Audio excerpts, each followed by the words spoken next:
Good afternoon one and all present over here. यहाँ पर जो है हमारे पास क्लास 12th और क्लास 10th के दोनों टॉपर्स मौजूद हैं जो कि अपनी स्ट्रेटजीज को शेयर करेंगे, कैसे इन्होंने जो है इतने बेहतरीन मार्क्स जो है 12th और 10th के एग्जाम में लाए हैं। और दूसरी चीज़ ये कि कैसे हम अपने एकेडमिक्स और नॉन एकेडमिक्स या ECA एक्टिविटीज़ को बैलेंस करते हुए बेहतर प्रदर्शन कर सकते हैं।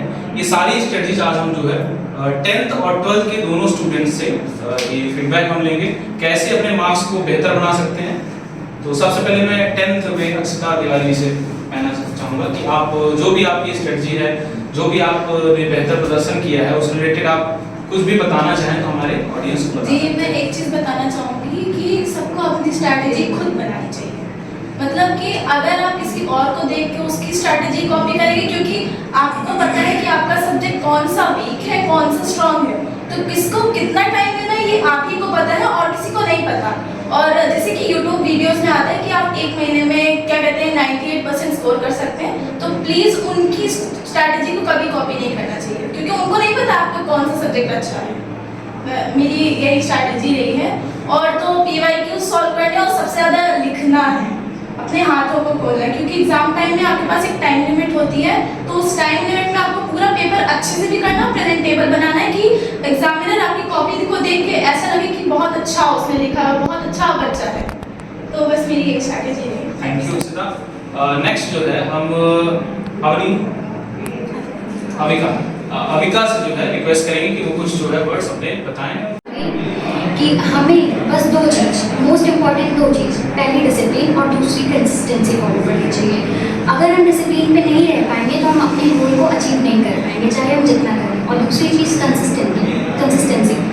कभी कभी अपने गोल को अचीव करते करते रुक जाते हैं, क्योंकि हमें लगता है हम सक्षम नहीं है उसको करने में, हमारा मन ऐसा टूट जाता है, क्योंकि जैसे हम प्रैक्टिस करते रहते हैं उसमें कुछ अच्छा नहीं कर पाते हैं। लेकिन ऐसा नहीं करना है, हमें कंसिस्टेंट रहना है एकदम अच्छे से, कि अगर हम कंसिस्टेंट रहेंगे तो हम धीरे धीरे ऊपर तक पहुँचेंगे और अपने गोल को अचीव कर पाएंगे। और दूसरी चीज़ NCERT और PYQs आप सॉल्व करेंगे तो आप अच्छे से अचीव कर पाएंगे।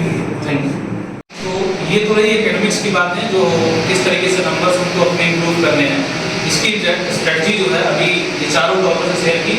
अब हम लोग ये बात करेंगे कैसे एकेडमिक्स के साथ साथ नॉन एकेडमिक्स भी सारी चीज़ें हैं हमारे स्कूल में, ECA CC extra curricular activities, को करिकुलर एक्टिविटीज़ जो होती हैं, उनके साथ कैसे बैलेंस बना करके हमारे बच्चे चलते हुए कैसे स्कूल में टॉप किए हैं, इसके रिलेटेड जो सारे पॉइंट्स हैं वो हम डिस्कस करेंगे वन बाई वन। सबसे पहले जो हम इनसे बात करेंगे, आप पहले बताइए। सर, मैं तो मतलब कि मैं टॉपर से पहले एक डांसर हूँ, तो मेरा जो मेन कंटेंट है, मतलब कि मेरा जो मेन फोकस रहता है वो मेरे डांस पे रहता है, जिसको ज़्यादातर प्रायोरिटी नहीं दी जाती है।